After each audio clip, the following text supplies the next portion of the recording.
अस्सलामुअलैकुम। अच्छा, आज फार्माकोलॉजी का वहीं के थर्ड ईयर एमबीबीएस फार्माकोलॉजी का टॉपिक ऑटोनॉमिक नर्वस सिस्टम। ये देखेंगे कि ऑटोनॉमिक नर्वस सिस्टम क्या होता है, कैसे इसकी डिवीज़न बनी है, मतलब क्लासिफिकेशन जो सेंट्रल नर्वस सिस्टम है, पेरिफेरल नर्वस सिस्टम है, किस तरह ऑटोनॉमिक नर्वस सिस्टम बनता है। ठीक है, फिर कौन कौन से मतलब काम है इसके और इसका कैसे कैसे बनता है ये देखते हैं।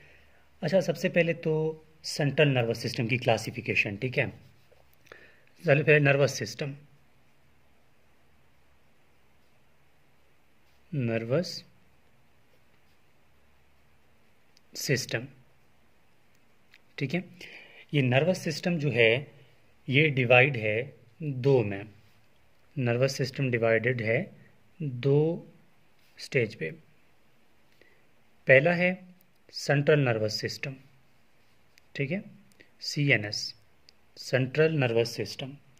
सेकंड है peripheral nervous system, peripheral nervous system.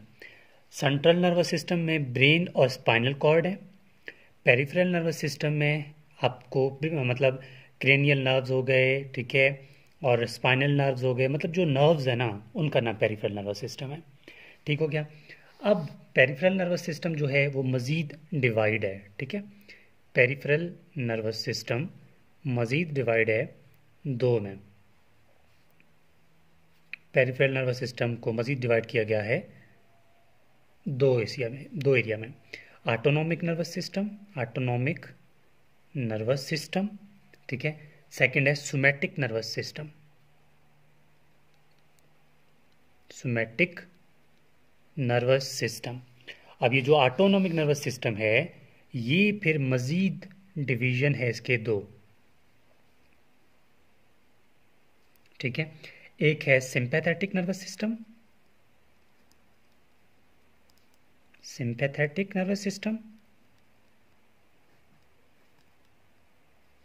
एक है पैरासिम्पैथेटिक,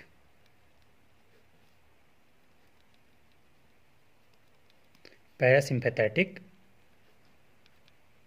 नर्वस सिस्टम, ठीक है। सिंपैथेटिक नर्वस सिस्टम, सेकंड क्या है parasympathetic nervous system.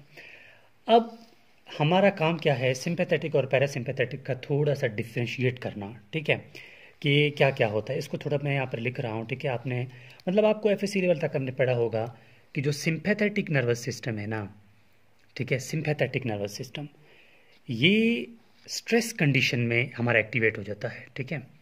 Sympathetic nervous system कब एक्टिवेट होता है? स्ट्रेस कंडीशन में, ठीक है। और पैरासिम्पैथेटिक ये नॉर्मल कंडीशन में है, ठीक है। जब हम नॉर्मल कंडीशन में होते हैं ना, नॉर्मल स्टेट पे, नॉर्मल कंडीशन या स्टेट, ठीक है। अब ये जो पैरासिम्पैथेटिक है ये नॉर्मल कंडीशन में होता है। अब आप खुद अंदाज़ा लगाएं, खुद इनकी कंपैरिजन करें कि सिंपैथेटिक नर्वस सिस्टम अगर स्ट्रेस कंडीशन में होता है तो लाजमी बात है इस टाइम क्या होगा, सिंपैथेटिक जब एक्टिवेट होगा तो हमारी कार्डियक आउट यानी कि जो हार्ट रेट है वो इंक्रीज़ होगा, ठीक है, वो इंक्रीज़ होगा। और क्या होगा, हार्ट रेट इंक्रीज़ होगा, मतलब कुछ हर चीज़ का अपोजिट होगा नॉर्मल से। नॉर्मल से अपोजिट आपकी जो आइज़ हैं पहले ठीक है नॉर्मल है, ठीक है, फिर अगर सिंपैथेटिक एक्टिवेट हो जाता है तो बल्जिंग आई बन जाएंगे, मतलब ऐसे उभरी हुई, ठीक है। तो मैं लिख देता हूँ बल्जिंग आई, ठीक है, मतलब उभरी हुई आइज़। और जो सलाइवा है वो डिक्रीज़ होगा, सलाइवेशन डिक्रीज़ होगी, ठीक है, सलाइवा सिक्रीशन डिक्रीज़ होगा। लाजमी बात है नॉर्मल नहीं है ना, नॉर्मल में तो सब कुछ नॉर्मल चल रहा होता है, ठीक है। तो हार्ट रेट इंक्रीज़ हो जाता है, ब्लड प्रेशर इंक्रीज़ हो जाता है, ठीक है,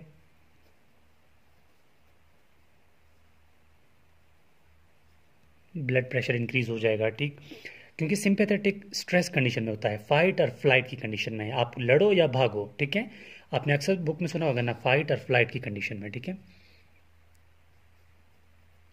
फाइट और फ्लाइट। जब भी अचानक हम कोई न्यूज़ सुनते हैं ना, शॉक्ड हो जाते हैं, क्या ऐसा हुआ, तब उस टाइम क्या होता है, अचानक से सिंपैथेटिक नर्वस सिस्टम स्टार्ट हो जाता है। और पैरासिम्पैथेटिक जो है ये नॉर्मल स्टेट पे चल रहा होता है, ठीक है। अब हम फार्माकोलॉजिकली इसको फिर आगे देखेंगे कि सिंपैथेटिक और पैरासिम्पैथेटिक के कैसे न्यूरॉन्स बन रहे हैं, कैसे इनकी कनेक्शन हो रही है। ठीक है, तो मैं यहाँ पर बता देता हूँ।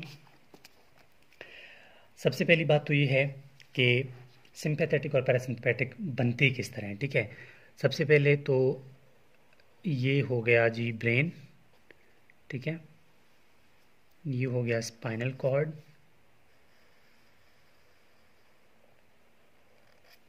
ठीक है, ये हो गया ब्रेन, सॉरी, ठीक है, ब्रेन और स्पाइनल कॉर्ड।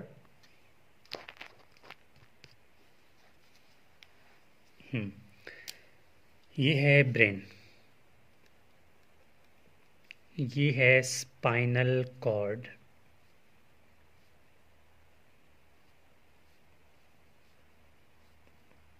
ठीक है, ये है स्पाइनल कॉर्ड।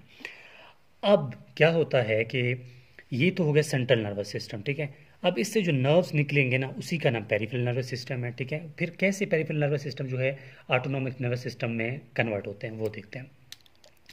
कुछ फाइबर्स निकलते हैं। ठीक है, ये सर्वाइकल रीजन है, सी लिख रहा हूँ। ठीक है, सर्वाइकल रीजन, थोरैसिक रीजन। ठीक है, cervical region, thoracic region, lumbar region और सैक्रल रीजन।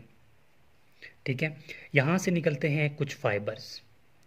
ठीक है, यहाँ से निकलते हैं कुछ फाइबर्स, यहाँ से ये फाइबर्स निकलेंगे। ठीक है, बहुत सारे फाइबर्स निकलते हैं, यहाँ से इस तरह फाइबर्स निकलेंगे। ठीक है, और यहाँ से ऐसे फाइबर्स निकलेंगे। ठीक है, हाँ, अब देखें क्या होता है। मैं इसको फिर मज़ीद आप लोगों को बता दूंगा, लेकिन एक बात आप लोगों को याद रखना है कि देखें फ़र्क ये है, कुछ मैंने ज़्यादा बनाए, बड़े बड़े लाइन बनाई है, मतलब फाइबर्स बनाए हैं, कुछ छोटे छोटे बनाए हैं। ये फिर क्या वजह आ जाती है, यहाँ पर दो चीज़ें हैं। ठीक है, एक है, देखो यहाँ पर सर्वाइकल रीजन है तो हम कहेंगे क्रेनियल रीजन पे और सैक्रल रीजन पे, क्रेनियल और सैक्रल रीजन पे। इनको क्या बोलते हैं, क्रेनियल और सैक्रल रीजन पे क्रेनियो सैक्रल। ठीक है, cranio sacral, cranio sacral. Cranio sacral region से जो भी फाइबर्स निकलेंगे वो होंगे पैरासिम्पैथेटिक। ठीक है, वो क्या बनाएंगे, वो बनाएंगे पैरासिम्पैथेटिक नर्वस सिस्टम। ठीक है, क्रेनियोसैक्रल से क्या बनाएंगे, पैरासिम्पैथेटिक नर्वस सिस्टम। अब क्रेनियोसैक्रल रीजन से पैरासिम्पैथेटिक नर्वस सिस्टम तो बनेगा, लेकिन इन फाइबर्स की ओरिजिनेशन कहाँ से है। ठीक है, ये फाइबर्स कुछ क्रेनियल नर्व्स के न्यूक्लियस से निकलते हैं। कौन कौन से क्रेनियल नर्व्स हैं, क्रेनियल नर्व नंबर 3, 7, 9 और 10, ये हो गए, plus sacral region, sacral region. इनसे जो फाइबर्स निकलते हैं वो क्या बनाते हैं, वो बनाते हैं पैरासिम्पैथेटिक नर्वस सिस्टम। ठीक हो गया।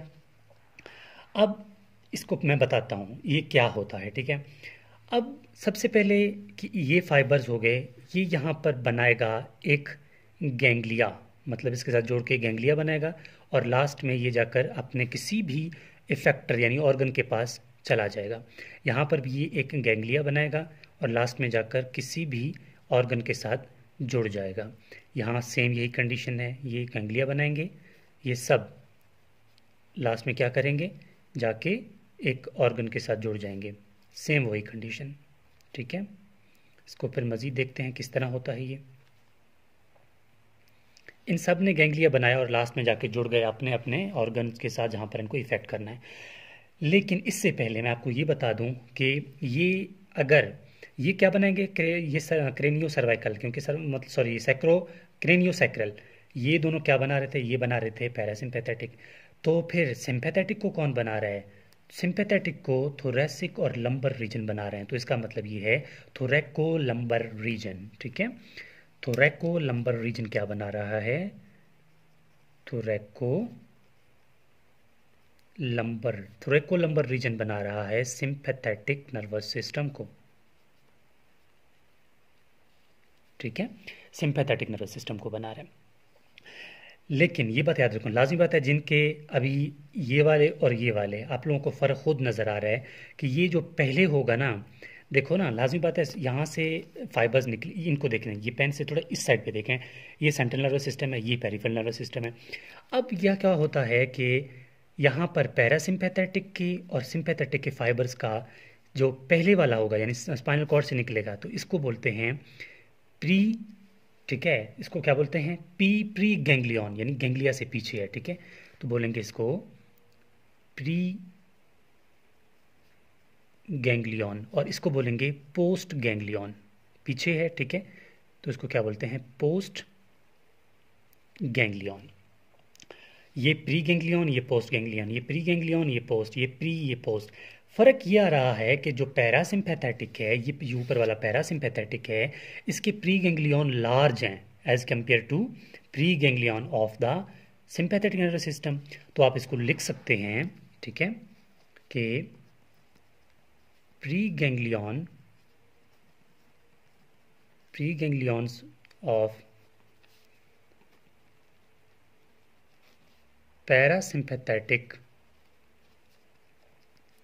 Nervous system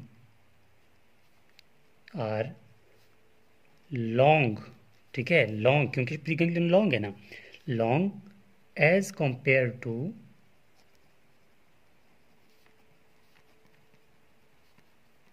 pre ganglion fibres of किसके, सिंपैथेटिक नर्वस सिस्टम।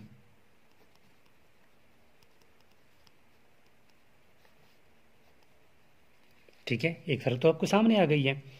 ठीक है, दोबारा समझते हैं क्या होता है कि पैरासिम्पैथेटिक हो या सिंपैथेटिक, इनके प्री गैंग्लियन को देखो, सिंपैथेटिक के प्री गैंग्लियन लार्ज होते हैं और पैरासिम्पैथेटिक के गैंग्लियन शॉर्ट होते हैं। अब क्या होता है कि इनको मतलब कोई भी केमिकल आएगा और इनकी, मतलब ये मैं केमिकल डिस्कस करता हूँ किसका कौन सा है, ठीक है, वो फिर अलग अलग बात होगी। ये तो पॉइंट आपको क्लियर हो गया। सेकेंडली, ठीक है, आप इसको फिर अपोजिट भी लिख सकते हैं कि प्री गैंग्लियन और पोस्ट गैंग्लियन, इस ये पॉइंट तो ये हो गया ना। आप ये लिख सकते हैं कि पोस्ट गैंग्लियंस ऑफ किसके, parasympathetic are short as compared to sympathetic nervous system, sympathetic post ganglion fibers।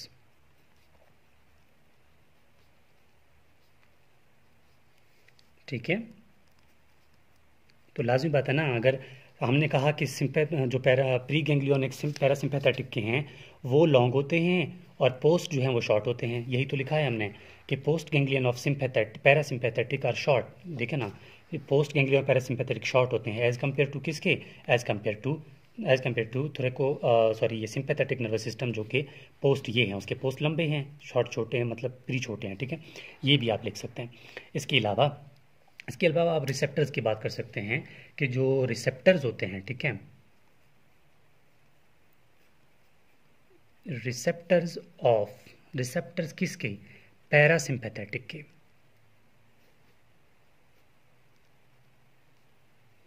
Parasympathetic में जो रिसेप्टर्स होते हैं उनको एन रिसेप्टर और एम रिसेप्टर बोलते हैं। ठीक है, एन रिसेप्टर और एम रिसेप्टर्स, निकोटिनिक रिसेप्टर, ठीक है, और एक और है माइंड में नहीं आ रहा, एम से, ठीक है, वो रिसेप्टर है। दूसरा रिसेप्टर्स किसके, रिसेप्टर्स ऑफ सिंपैथेटिक। इसकी क्या है, इसकी तो बहुत आसान सी बात है, इसमें रिसेप्टर अल्फा होते हैं और बीटा होते हैं। ये आगे इसके कंडीशंस हैं, N1 M2 M3, इसके फिर मजीद आ जाता है, लेकिन मेन इसकी यही आ जाते हैं। ठीक है, रिसेप्टर्स ऑफ सिंपैथेटिक के कौन कौन से हैं, सिंपैथेटिक के रिसेप्टर अल्फा और बीटा हैं। इसके अलावा न्यूरो ट्रांसमीटर ऑफ पैरासिम्पैथेटिक में जो न्यूरो ट्रांसमीटर काम करेगा वो जो है एसिटाइल कोलिन है। ठीक है, एसिटाइल कोलिन। और जो सिंपैथेटिक में न्यूरो ट्रांसमीटर है उसको क्या बोलते हैं, एड्रेनालिन। ठीक है, एड्रीनालिन। ठीक है, ये एड्रेनलिन क्या हुआ, neurotransmitter of the sympathetic nervous system. तो देखो यहाँ पर कंप्लीट हो जाती है कि किस तरह इसको डिवाइड किया गया है, किस तरह ये काम करता है, और ये गैंग्लिया बनाकर आगे किस तरह अपना इफेक्ट शो करते हैं। तो यहाँ पर डिस्कशन कंप्लीट हो जाती है। इसके अलावा ये मेरा व्हाट्सएप कॉन्टैक्ट है, किसी स्टूडेंट को किसी टॉपिक में मसला आ रहा है तो वो मुझसे शेयर कर सकता है ताकि उस टॉपिक को अपलोड किया जाए और आपके लिए भी आसानी हो। 43915 लास्ट में, ठीक है। तो यहाँ पर कंप्लीट हो जाती है कि ब्रेन और स्पाइनल कॉर्ड से या फिर किस तरह ऑटोनॉमिक नर्वस सिस्टम बन जाता है, और ये भी है कि न्यूरोट्रांसमीटर यहाँ रिलीज़ हो जाता है, उसके बाद जाकर यहाँ पर एक्ट कर लेता है यह गैंग्लिया पर, ठीक है। न्यूरोट्रांसमीटर रिलीज़ हो जाता है, फिर लास्ट में जाकर ये अपना एक्शन जो है वो शो कर देता है। तो उम्मीद है कि आपको टॉपिक की समझ आ गई होगी। इसको एक दफ़ा रिवाइज़ कर लें तो बहुत अच्छी तरह जो है वो माइंड में बैठ जाएगा। तो यहाँ पर कंप्लीट हो जाती है कि सिंपैथेटिक और पैरासिम्पैथेटिक क्या होता है, इसकी फार्माकोलॉजिकल डिवीज़न किस तरह होती है। Thank you.